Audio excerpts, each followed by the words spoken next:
Tamani sana Mungu awe kila kitu kwako. Hata wanadamu wakija na kuondoka, muamini Mungu anayewaleta na kuwaondoa.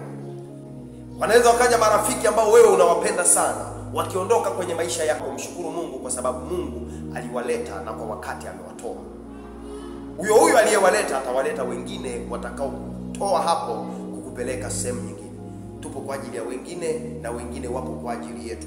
Wanapokuja kwenye maisha yetu wanajifunza vitu kutoka kwetu, wanaenda wanawafundisha watu wengine, wengine wanakuja wanatufundisha. Ni hivyo, ni madaraja yanayovushana. Daraja hili linamvusha mwenzie, hili linamvusha mwenzie.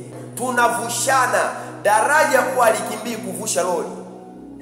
Daraja ambalo linaona sasa kwamba gari hili hapa kwa kuwa ni zito sana, hapana, mimi kwa kweli silivushi. Hilo sio daraja imara. Na ndio maana Mchina anahakikisha ametengeneza daraja ambalo ni imara, akijua ya kuwa daraja hili hapa litavusha magari ambayo yamebeba madini, litamvusha raisi, daraja aliogopi kuvusha chochote. Juu ya daraja kunapita mpaka nyoka, lakini vitu vyema vinapita. Ndugu yangu katika Bwana, ruhusu amani ya Kristo itawale maisha ya kwako. Mungu atakuinua zaidi. Atawaleta watu watakaojifunza vitu kwako. Atawaleta watu watakao kuja kutafuta amani ya kwako. Kutafuta amani ya kwako inatokana na nini? Atawaleta watu watakao kuja kutafuta furaha ya kwako wewe inatokana na nini?